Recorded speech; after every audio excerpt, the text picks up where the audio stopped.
a explicação da ação penal privada. O querelante tanto é aquele que move a ação penal privada exclusiva, da competência do particular, como aquele que move a ação penal privada subsidiária, aquela em que o Ministério Público era o titular, mas por o Ministério Público não ter exercido esse direito, passa a ser movida pelo particular. Então, o querelante é o sujeito ativo da relação processual penal condenatória quando se trata de ação penal privada, quer seja ela exclusivamente privada, quer seja ela subsidiária. Então, aí eu tenho uma situação de um réu preso em que o promotor de justiça não ofereceu denúncia no prazo de lei e passa, então, a bola para o querelante, que é o particular que vai constituir um defensor, um advogado para mover aquela queixa crime naquele processo que inicialmente cabia ao Ministério Público mover a ação. Lembrando que essa ação continua com a sua natureza pública. Se o querelante ao mover a ação penal privada subsidiária não desempenhar bem essa função, a qualquer momento o Ministério Público pode retomar a ação penal privada subsidiária.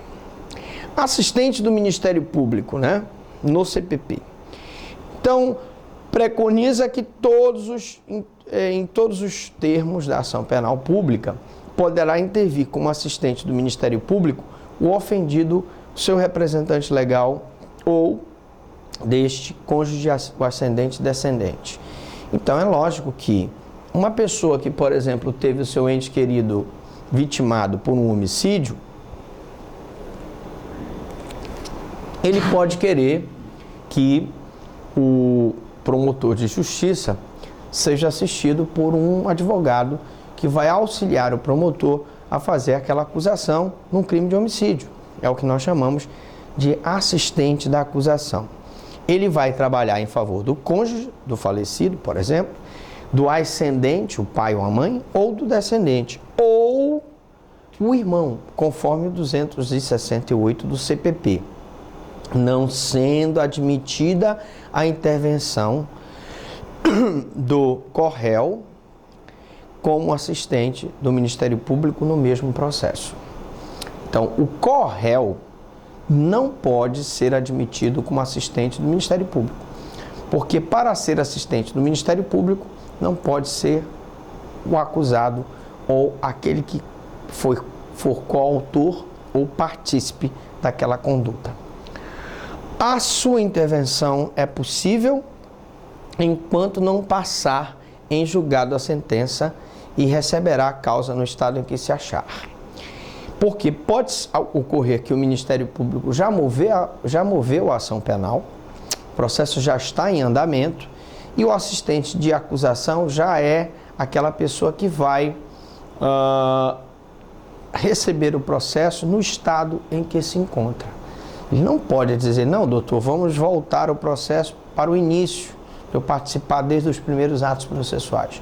Não existe isso. O assistente de acusação, a partir do momento que ele ingressa no processo, ele recebe o processo e acompanha o processo no estado em que ele está. Sobre o pedido de habilitação do assistente nos autos, será ouvido o MP, não cabendo recurso contra a decisão que admitir ou não o assistente de acusação. Quais as possibilidades do Ministério Público se manifestar pelo indeferimento do assistente de acusação? Existem possibilidades do Ministério Público entender que aquele assistente de acusação, na verdade, vai prejudicar a correta aplicação da lei. E, nesse caso, eu tenho que indeferir o assistente de acusação.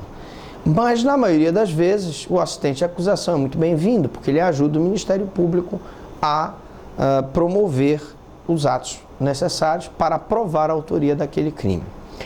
Agora, é possível o manejo do mandado de segurança? Ora, a parte que está sendo representada pelo assistente de acusação é a viúva, é o irmão do morto, é um ascendente, o pai e a mãe do morto.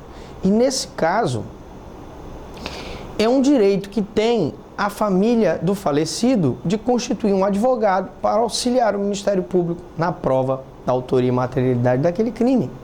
Razão pela qual alguns entendem que o indeferimento do assistente de acusação gera um mandado de segurança criminal. Porque o mandado de segurança criminal, ele funciona para forçar, obrigar o juiz ao respeito ao direito líquido e certo daquela família de ter aquele assistente de acusação aceito. Então, o mandado de segurança criminal, ele assegura o direito líquido e certo do assistente de acusação. Nós temos também uma aula sobre mandado de segurança criminal, muito importante, que você, como aluno, pode, eu remeto às explicações de lá do mandado de segurança criminal. Com o advento da Lei 12.403 de 2011, passou o assistente, na fase processual, a ter legitimidade para requerer, inclusive, a prisão preventiva.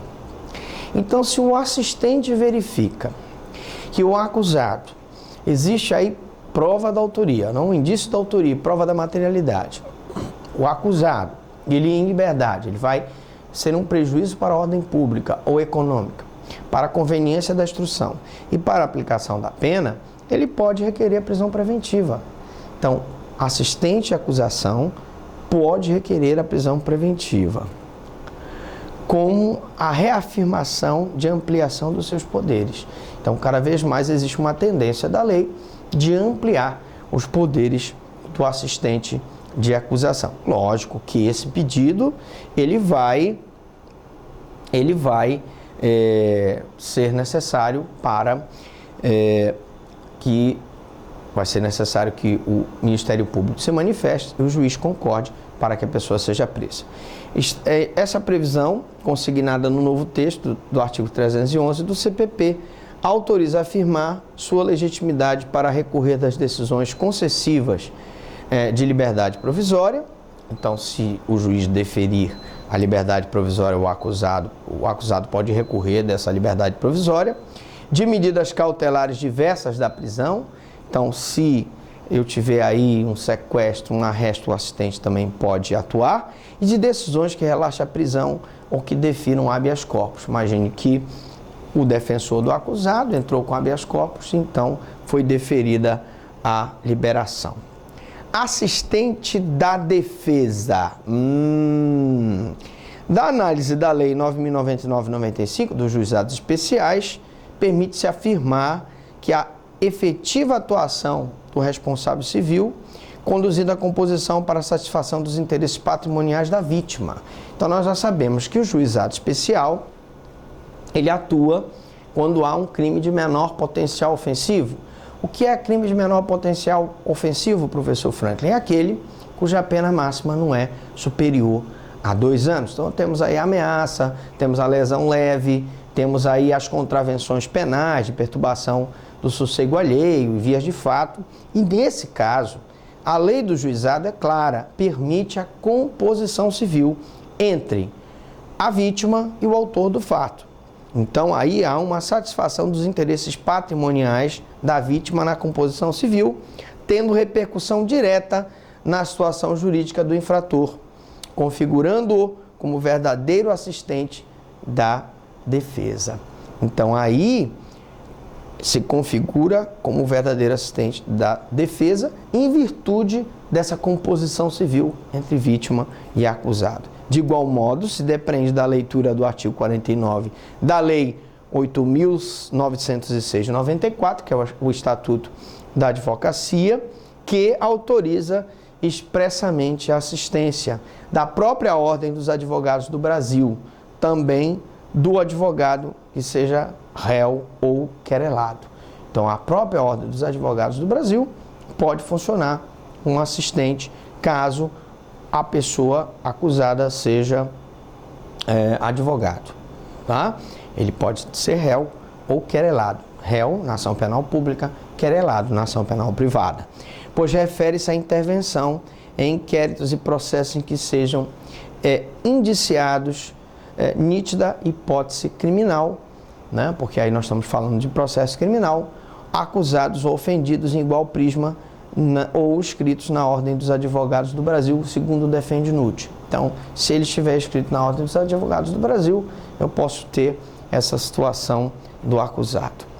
E, finalmente, vamos, para terminar a nossa aula, falar das súmulas aplicáveis, né? Falando de súmulas aplicáveis, eu tenho a súmula 208 do Supremo, em que o assistente do Ministério Público não pode recorrer extraordinariamente de decisão concessiva de habeas corpus.